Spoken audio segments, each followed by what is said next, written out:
Okay. Naka 4 minutes na pala tayo. Okay. Sino daw kausap ko? Si attorney, attorney Juan de la Cruz. Okay, attorney Juan. Iyan ka na muna. Okay. Okay, napakinggan nyo, yan man din, pwede rin pasakalye yan, yung aming kwento ng abogado na isa, no? So nakita nyo yung unang nakapasok, nakita nyo na ngayon ang kining ng mga utak namin kung paano kami mag-analisa. At kung kami magdepensa, paano kami magdepensa, nakita nyo na. So anyway, bago ang lahat, let us begin with our station music.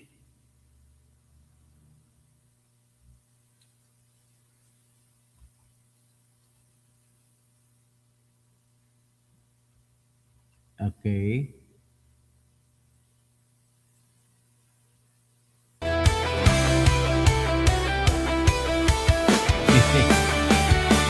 Hindi pwede si Wingo Salman. Sa Pilipinas, Attorney, akala niyo si Wingo Salman kausap ko eh.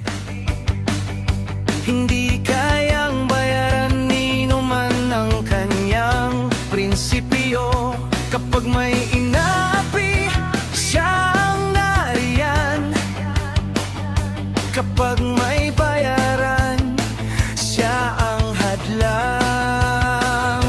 Hindi siya tiklop sa pananakot ng iilan, hindi siya alila ng sino mang mayaman. Kung ang kapangyarihan nila ay inaabuso, hinahawi niya yan mano-mano. Kapag ang taong bayan ang nasasakal, siya ang unang sumusugot, tumatagal. Hindi pera ang sukatan ng halaga, kundi kung sino ang lumalaban para sa masa. Totoo kasing tira. Yes! Pasensya na kayo, medyo madaling araw tayo nagsimula. Kakapi ng naaapi, kalaban ng sakim na mandarambong. Totoo kasing tirador, totoo kasing Yung tirador. pag-usapan ko natin ngayon ay yung programa nila kung ano meron mamaya sa impeachment, anong gagawin, at ano ang expectation natin.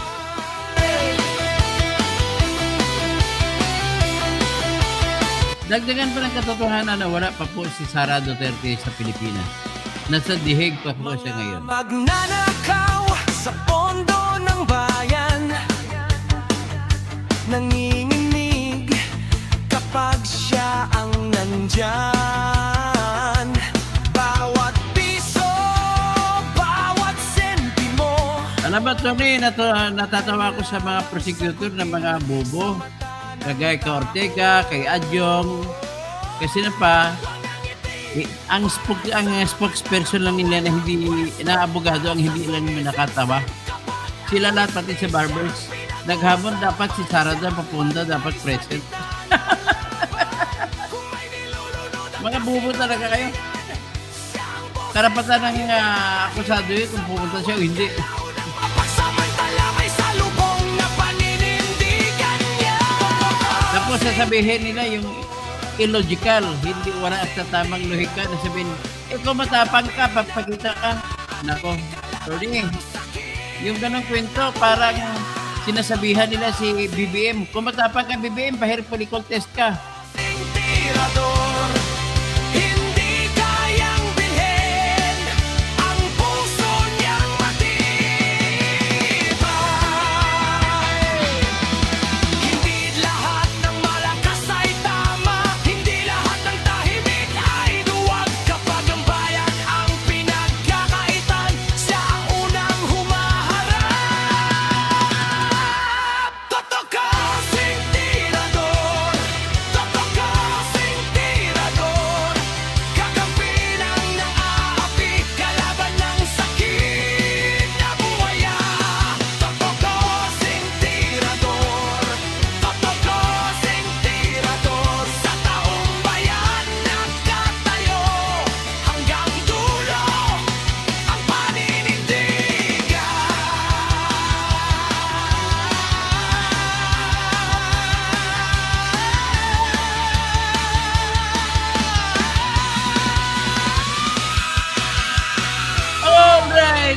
sa all right. Okay pa sa all right. Tingnan, simulan na natin. Huwag na natin bitin-bitinin. Mga kaibigan, gusto ko na alam ninyo ang nangyayari. So, ngayon, umpisa natin doon sa presentasyon ni Sara Duterte. Ito mga team Sara Duterte ay nag-post sa Twitter ng kanilang meme. O ito po. So kumbaga nagpapaalam sila sa kanilang supporter, manood kayo ngayon kasi ngayon, ayan o. Ngayon po ay dito, COA auditors naman ang titistigo sa confidential funds ni Duterte. Tapos, ayon naman kay Joel Chua, mga yung mga COA auditors din. So pakinggan natin pakinggan po natin si Joel Chua. Ito.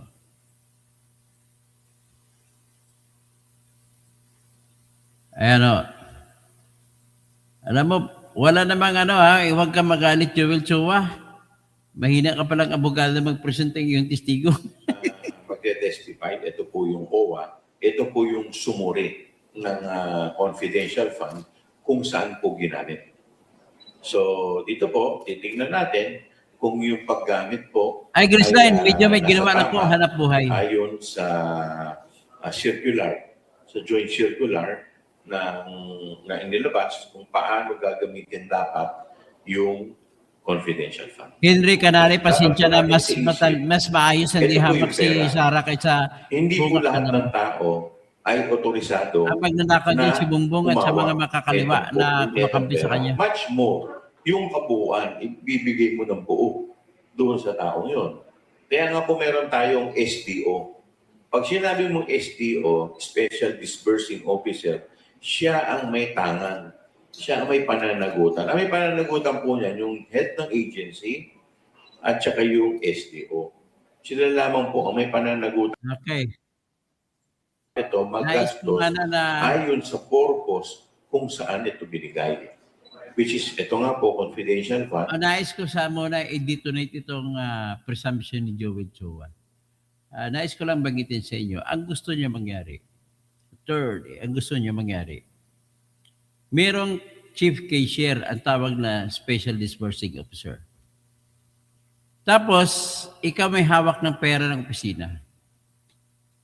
Tapos kung ang pinag-usapan ay sikretong pundo para ibigay sa sikretong mga tao, ang gusto niya mangyari, itong cashier ang magbibigay ng pera. Mali po yun, Mr. Joel Chua. Ang presumption na napakababaw. Na pag nakalagay sa memorandum circular na dapat ay special disbursing officer ang magbibigay ng pera. Pag sinunod natin yan, Mr. Joel Chua, yari na ang secrecy. Bakit magpapakita yung ahente na magbibigay informasyon sa cashier? Hindi makilala sa ng cashier? Hindi mo ba naisip yan, Mr. Chua? I call you Mr. because you speak not like a lawyer. Simple lang po yan. Ang opisina ng Office of the Vice President at saka Office of the Secretary ng Education ay may sariling cashier rin sila. Yung cashier ang magbibigay ng pera, ang palabas ng pera sa lahat ng gastusin. Siya gusto na mangyari, pati gastusin sa mga intelligence fund, sa pagbibigay, mga confidential fund, ay cashier na rin magbibigay direkta. Ulitin ko lang, hindi po pwede mangyari yan at walang confidential agent na papayag niyan. Mr. Chua, do you know why? Bakit siya papayag? Hindi ba bibisto siya? So para hindi mabisto, isang tao lang kausap nila. Yung pinagkatiwalaan, importante po kasi ang elemento ng tiwala sa mga taong nagbibigay ng sikretong informasyon. Pag wala siyang tiwala sa iyo, nung kahit magkano ibibigay mo, hindi ka bibigyan ng informasyon. So, diyan pala po, palpak ng argumento ni Joel Chua. So, ibig sabihin po, gusto niya palabasin, kukunin niya, gagamitin niyang Commission on Auditors para magpakita ng kanilang secretary sa kanilang pamantayan hindi naman, wala naman kasi batas eh. Yung pinagsusundan nila na dapat ang confidential fund i-release ng cashier. Hindi po pwede yan. Kaya ang ginawa sa Office of the Vice President at saka Office of the Secretary, ni-release ng cashiers papunta sa intelligence officers. At ang intelligence officers na ngayon ang accountable officer, siya na magpaliwanag.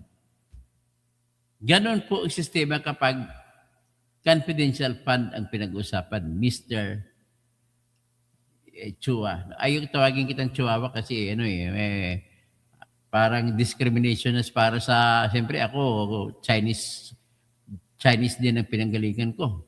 Kausing eh. Pero ang pag-usapan natin yung katalinuhan lang.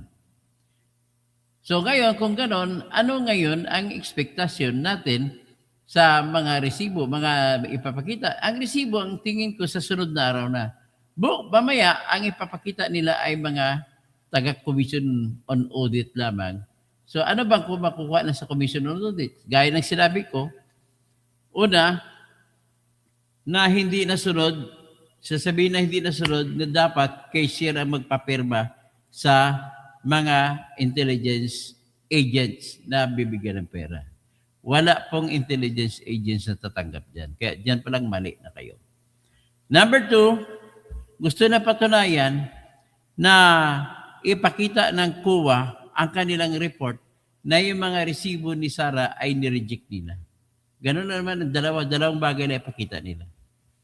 So ngayon, mag-usap tayo sa unan, sinabi ko na sa inyo na hindi mo pwede balik na rin ang katotohanan na hindi mo mababali na apektado ang national security.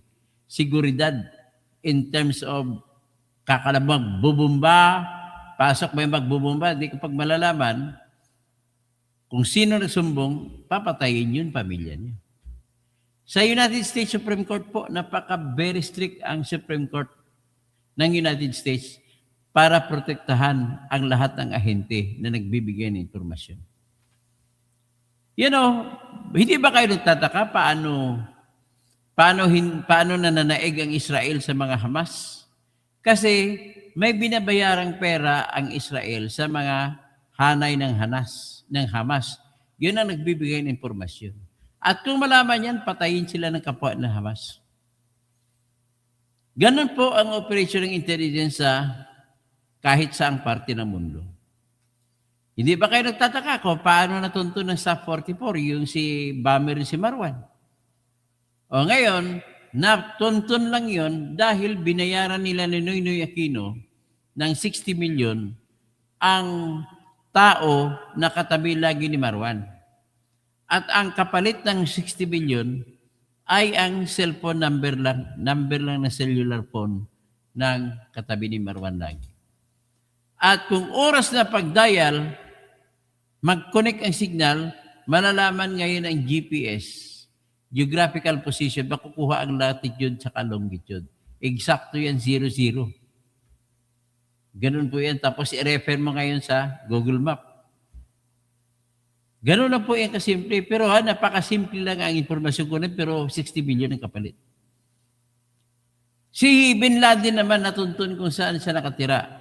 Dahil lamang po sa isang telephone number na hiningi ng Central Intelligence Agency ng mga babae. Babae nag-operate ng mga CIA. Kapalit ng isang cellphone number, landline pa yun, ay Ferrari. Binigyan ng Ferrari ang tao. Ganun po kahalaga informasyon. Walang fixed price yan. Pwede nga sa one time lang, babayad ka 100 million. Kung matindi na informasyon na kukunin mo. So, ohayo gozaimasu. Mary Andrade. Mary Jane. So, Ken Steve, agree ako dyan katoto. Engineer, sa mga sinasabi mo. Mabuti at naintindihan niyo po. Si Henry Canali naman, maglabas kayo ng ebidensya. Hindi na po pwede maglabas ng ebidensya, Henry Canali. Pag naglabas, sabog ang ating bansa. Pag malaman kung sino mga NPA na nagbibigay informasyon, sabog tayo. Hindi pwede yan. Kasi nga, kung ako naman po ang abogado ni Sara, hindi po ako magpresenta kahit anong pinitpitin niya man ang bayag ni Sara. Hindi kami papayag kung abogado niya. Manahimik lang kami. Bahala kayo maghanap. Bahala kayo mag-discover. Di ba? Ganun lang kasi. Okay? Kung ako ang abogado ni Sara, gano'n lang, silent defense lang ang gagawin ko. O silence defense. Silent pa, parang asiba nga silent na grammar. Silence defense. Tapos, pagdating naman dun sa mga resibo, yun nga, hayaan na kayo mag-discover. Kung may makuha kayo, hindi, wala. Ngayon, pagdating naman sa pagbibigay ng pera, dapat isang tao lang ang nagbibigay ng pera. Ang intelligence officer lang. Kasi iyon lamang ang pinagkakatiwalaan ng mga NPA. Alalahanin niyo, ang operasyon ni Sara ay mabigat. Sa mga estudyante, fourth year high school, junior high school, senior high school, ay nire-recruit na po yan. Kaya kailangan mabantayan yan. Kita mo nang nangyari sa Tacloban lately? Sa panahon ni Angara, wala na kasing tinatag na wala nang intelligence fund eh. Dapat magagamit ang intelligence fund para ibigay sa mga gwardiya na gagawin sila taga-tiktik. Para malaman ang galaw ng mga masasamang elemento sa bawat eskwelahan natin. Ganon sana ang pakay niyan. So kita nyo kung gaano kahalaga. Hindi sana nangyari yung kung nabisto yung plano ng dalawang bata na maghasik ng lagim. Ganun po yung diskarte niya. Okay, ipakita ko sa inyo yung mga resibo. Mga resibo na sinumiti ng opisina ni Sara.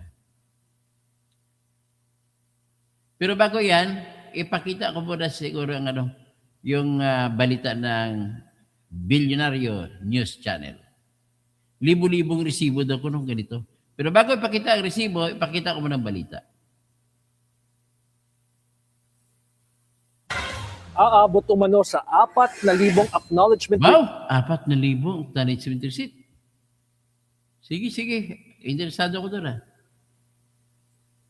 Receipt ang ilalatag ng prosekusyon bilang ebidensya sa alegasyong paglustay ng confidential funds ni VP Sara. Bukod sa mga dokumento, nakalinya rin ang 3 testigo. Yan ang Agenda Weekend Report ni Isaiah Mirafuentes. Ang kawawa dito, yung taong bayan. Dahil itong perang hawak nila, pera ito ng taong bayan eh. Pera po ninyo to eh. Ito yung mga binayad din niya, kinakaltas sa inyo sa buwis. Taong bayan daw ang panalo kung mapipigilan ang maling paggamit ng pondo. Sa susunod na linggo, tuloy ang laban ng prosecution team na mailatag ang mga ebidensyang may kinalaman sa maling paggamit umano ni VP Sara sa kanyang 612.5 million pesos confidential funds. Tinatayang aabot sa humigit kumulang 4,000 acknowledgement receipt ang ebidensya ng prosekusyon. Ito po may purpose. Kaya po ito binigay, may purpose. Dapat magamit po sa purpose. Ngayon, pag hindi mapatunayan kung nasaan na yung mga tao, o doon po may problema. Napakabubo yung abogado. Sigurado po ako ng depensa ni Sara ay hindi na sila tatahimik na lang sila. Hindi sila magsasalita kung sino-sino yun. Ano kayo nang gagawin nyo? How will you know it? Kung hindi nyo alam, may presumption of regularity si Sara sa ginagawa niya. The only way na makonvict mo si Sara ay hagilapin mo yung mga tao. That's the only way to convict Sara. Hagilapin mo kung sino mga tao nakapangalan doon. Kasi ang sinabi ni attorney ni Chua kailangan daw malaman ang purpose. Hoy, kung ako si Sara, abogado ni Sara, hindi po kami magsasabi kung anong purpose. Precisely, that is national security issue. We will not divulge with that. Ngayon, bahala kayo kung i-convict nyo kami. Ganun lang stand ko. Sasabihin magsalita ako abogado ni Sara. Your Honors, we respect the senators so much. But we have come to a point of no return. That if we proceed, there will be a hell to go for us. And not only for us, but also for our country. Because this is a matter of breaking our national safety and security if we will go beyond the Rubicon. But if we will not cross and if we will just stay put and let the snakes find evidence, then it's up to them to do that.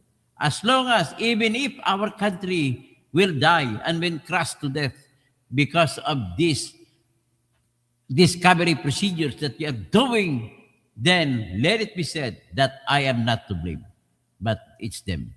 Yan, gano'n lang ang attorney i-apply ko eh. Ako abogado, gano'n lang sasabihin ko eh.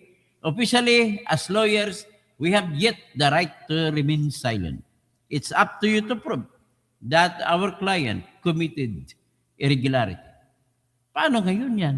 So, ang mag-desisyon ngayon yan na attorney ay ang mga senador. Sa tingin mo ba, i-convict na senador si Sara just because na hindi niya pakilala? I don't think so. Kasi presumption of regularity ay kay Sara. The only way na attorney na ma-break nila yan is kung makakuha sila ng testigo. Not direct. Kaya nga sabi mo, kailangan na si Madriaga.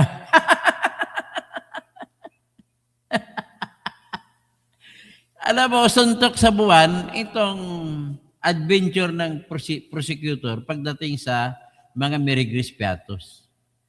Kasi kung ako abogado ni Mary Grace, ni Sara, Your Honors, let it remain that we will never divulge who these Mary Grace Piatoses are. Ganun na kasimple. And we invoke the regularity of the procedure that our client has done. And that procedure, that all official functions were performed regularly. As such, there is now that regularity of presumption that she did not spend the money to her pockets. And for you to say otherwise, you have to produce evidence. I'm sorry, we will not cooperate. Alam mo kung sa Amerika pa yan, attorney, nakita ko yung hearing ni Dr. Fauci. Lahat, kada tanong ng senador, ang sagot lang, binabasa na lang ni Dr. Fauci. Sabi niya, I'm sorry, Your Honor, I cannot answer because I am invoking my right under the Fifth Amendment that I cannot divulge anything that may cause prejudice against me criminally or any other way. So, the only way that I can be compelled to say is when I am being read with an indictment in front of the jury. Yan ang exception sa kanila, attorney. So, sa kanila, they can invoke anytime. Yung tinatag na natin dito na right against self-incrimination. So, kung ganon, may tanong ako, kung ikaw ang prosecutor na si Dilema, anong gagawin mo kung ganon ang depensa ko? Your Honors, we will no longer cross-examine the COA auditors. Ganon na ako lang, attorney. We will no longer examine that the witnesses who examined the genuineness and veracity of the signatures. Hanggang doon lang ako. In fact, we even go to the extent of admitting that all those signatures are fake. And that being fake, it was so intention to hide the names, the whereabouts, the organization, and the purpose of the seeking of the information. Because if we will tell you the purpose, we might be closing in on that person and you are putting their lives on the line. Yun nga, pag ibigay mo sa danger, wala. Hindi naman, Tapos kung sigurado ako, hindi karali, ganun ang gagawin ni mga abogado nila. Kasi very elementary lang yan eh. You need not be a genius lawyer to be able to know that. Ganun lang yan. Alam mo, sanay ang mga abogado dyan sa labanan. Patunayan mo! Diba? Diba, Torne? Patunayan mo! Hindi ko na kailangan maglabas ng ebidensya na totoo ako. Maglabas ka ng ebidensya na sinungaling ako. Ganun lang ako yan. Ng labanan.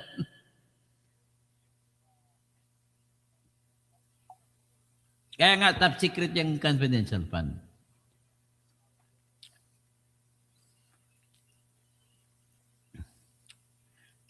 And 11 times actually, lahat ng times, Lalain Torre Nueva. nakinig ako. Lahat ng questions ng mga senador kay Dr. Fauci, in-invoke niyang Fifth Amendment.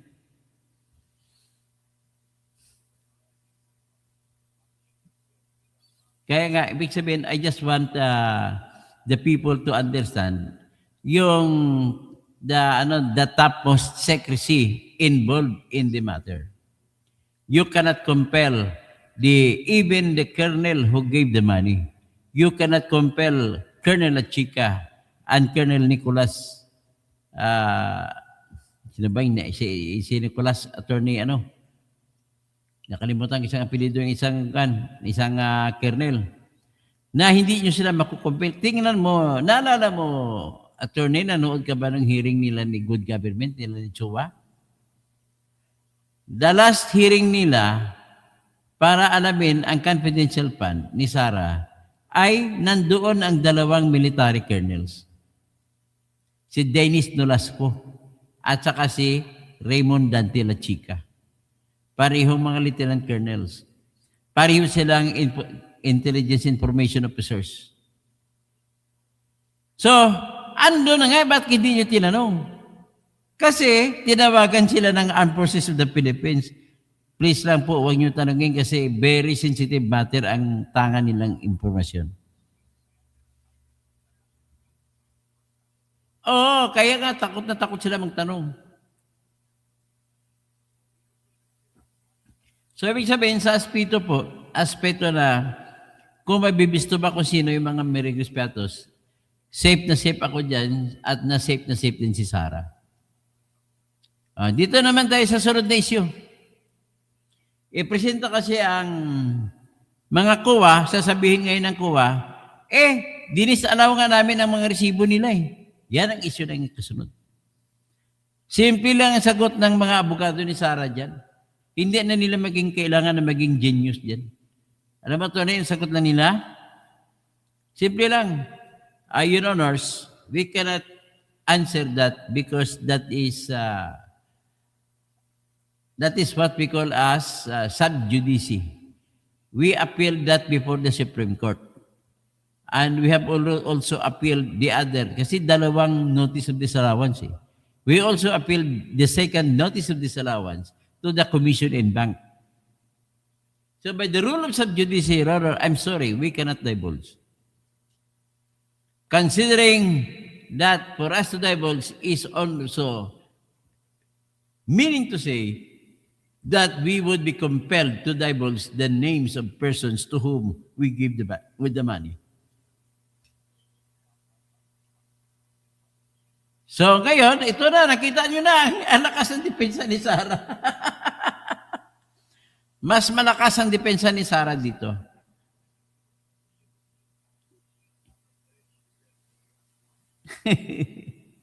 So ngayon, masasabi ko lang, ay natapos talo sila sa grave threats. Matatalo pa sila din sa confidential fund. Nako. Si Ramil Madriaga na ng pag-asa nila. Antayin natin kung ano. Kasi ito kahit, kung ako naman mga abogado ni Sara, hindi ko na kontrahin. Istipilit ko lang lahat ng resibo, ipresenta niya 4,000.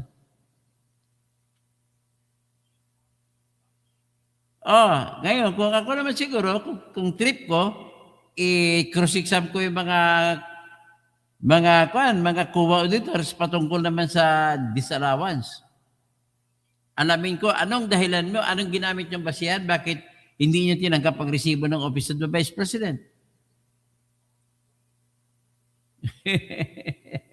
So, yan hindi na tayo magtatagal. Basta at least nakita ninyo, nalaman na ninyo kung ano ngayon ang mangyayari bukas. Binibigyan ko lang kayo ng ideya para may good context kayo pag manood kayo bukas. Pag mag-vlog ako, alam niyo na.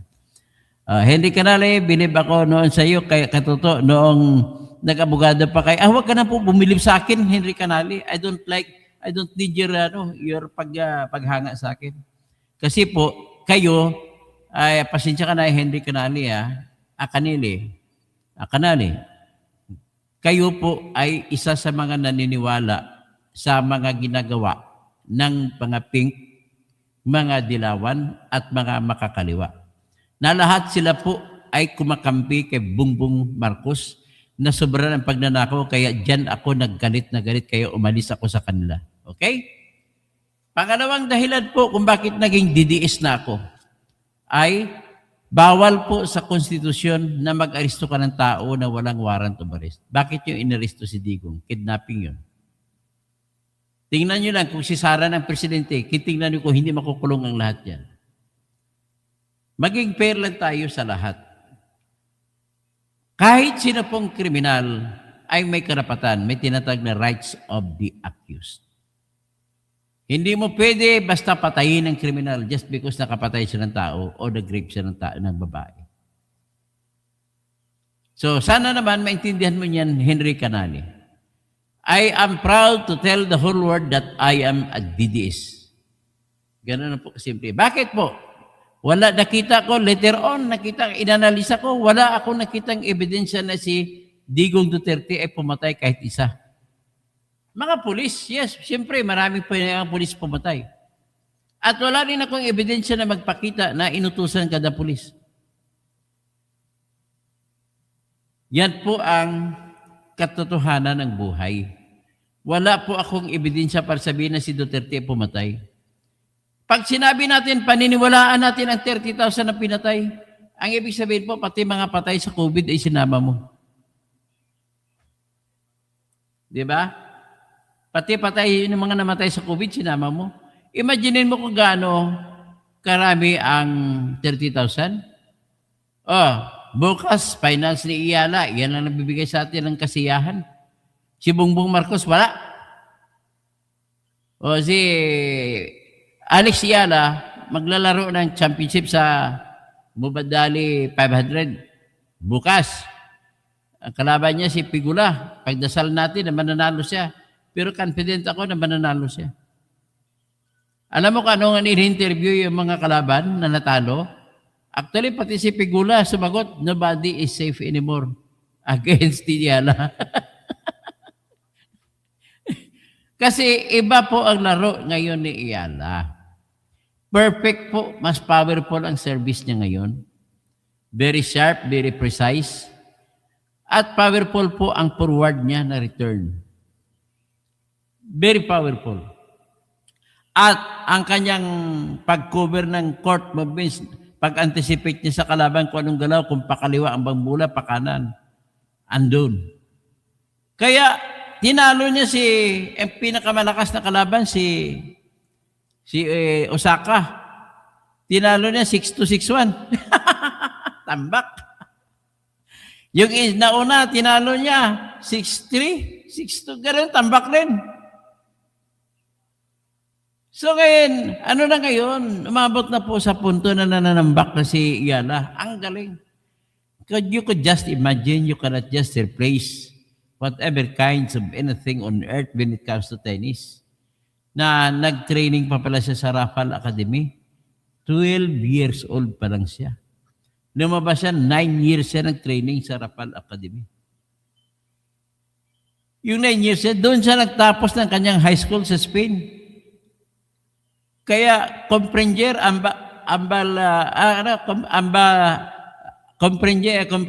sabi to Espanyol, si Iyala. Nagsasalita siya ng Espanyola. Para siyang Espanyola kung magsalita. Ganun po ang katindihan. So ngayon, yung pinatay na 30,000, Ophelia Taipan, mayroon pa akong isang problema dyan. Alamin pa natin kung mga criminal bang pulis o totoong operation. Ang mali lang doon sa totoo lang, yung pag-implement na ng mga pulis, pag-implement nila ni Bato. Kung ako kasi attorney, kung ako si Bato, kung ako chief ng Philippine National Police, ang gagawin ko, basta may namatay sa operation, automatic na yan, merong filean ko kayo sa korte ng murder. Bahala kayo magpaliwanag sa korte. Ganun gagawin ko. Bakit sa akin sa magpaliwanag? Hindi na dapat ako bibigyan ng pagkataon kasi ang hirap magpaliwanag. Sa Henry Canale, 6K lang sabi ng PNP, pero sabi ng mga makakaliwa, 30,000. So, paano magkasya? Imaginin mo maglalaro si Alex Iala sa Philippine Arena ng Iglesia ni Cristo. Punong-puno yun. Ganon karaming pinatay ni Duterte. Nako, mukhang... So anyway, ang sinasabi ko lang po dito ay patungkol na tapos na diskusyon ko. So na-expect ko na ang lahat na kung ano mangyayari sa confidential information na aspeto.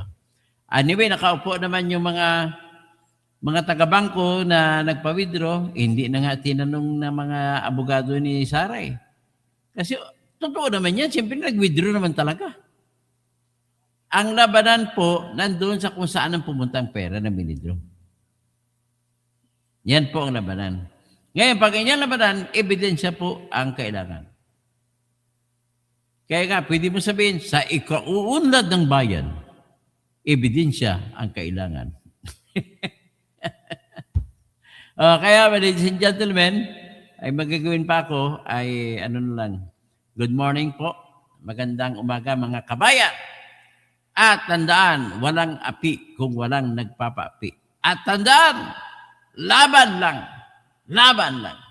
Pag tuloy-tuloy na laban mo, darating may kasama pang kasipagan at diskarte. So, laban at diskarte ay mananaig ka rin. Ganun na ho kasimple. Okay. Pero yung due process pinag-usapan mo, hindi kanali. Nag-apply lang po due process pagkatapos ng patayan. Magbanggit ka ma dito nga ibang napatay kung may due process kailangan. Hindi po kailangan ng due process sa patayan. Krimen yun eh. Ang due process, nag-apply lang po sa akusado yan. Hindi nag-apply sa patay na. Ganun na po kasimple yan. Okay? Siyempre sa mata namin po ng mga abogado, ganun kami tumingin. Iba yung tingin namin. Alam namin sa inyo na hindi abogado, masakit sa damdamin.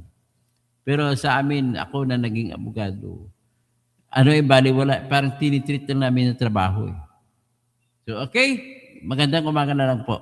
Lalain Toranueva, salamat sa paliwanag, Dr. Toto. Henry Canale, good morning, Katoto. Ben Reclamador, kumusta ka na, Ben? I miss you. Si Strawberry, USA, hi po, sir. Si Ophelia Taipan, pulisya ng gobyerno ang drug war at obligasyon ng insidente ng Pilipinas, ng Presidente ng Pilipinas na pangalagaan ang mamamayang Pilipino. Siyempre, if you want to save the country, kahit pa may mga ibang namatay, as against the country, national security number 1 po kasi. Ken 5IB, 5th IB, parang sundalo to si Ken 5th IB. Sib, akala ko number 5. Salamat sa paliwanag, sabi niya. Henry Canale, Ben Reclamador, Lalain Toranueva. Okay, si Bing Liwag. Hanggang dyan lang muna, si Mary Jane Andrade. Ohio gozaimasu. Si Grace Line.